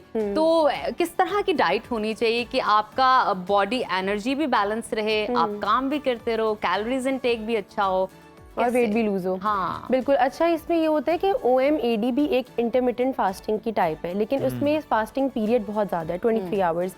तो आप इंटरमिटेंट फास्टिंग करें लेकिन आप 16:8 का रेशियो रखें, यानी 16 hours of fast and 8 hours की ईटिंग विंडो। 24 घंटे इस तरह बैलेंस हो जाते हैं। 8 आवर्स में सुबह 12 बजे से रात 8 बजे तक हो सकता है। उसमें ये होता है कि हमारी बॉडी ना 14 आवर्स के बाद कीटोसिस में चली जाती है, तो हमारे जो फैट रिजर्व्स हैं कीटोसिस में जाने के बाद, फॉर एग्जाम्पल 16 घंटे का फास्ट करें तो 14 आवर्स के बाद automatically body fat burning state में चली गई है। अब जो आपको एनर्जी मिल रही है वो आपके स्टोर्ड फैट से मिल रही है, तो वो बर्न होता है ग्रेजुअली एवरी डे। जब एवरी डे वो बर्न होगा, आपको एक तो एनर्जी भी प्रोवाइड करेगा, फैट लॉस भी होगा, प्लस आपको कभी इस तरह नहीं फील होगा कि सैगी स्किन हो या आपके मतलब हेयर लॉस के इश्यूज आ जाएं या स्किन पे पैचीनेस आ जाए, डिहाइड्रेशन भी हो जाती है, बिकॉज फूड भी हमें प्रोवाइड करता है। और ये इस तरह के जो डाइट प्लान है, इशल आप क्या रेकमेंड करती हैं कि कितनी ड्यूरेशन के लिए जो है वो यूज़ करने चाहिए और इस पे कारबंद आपको रहना चाहिए?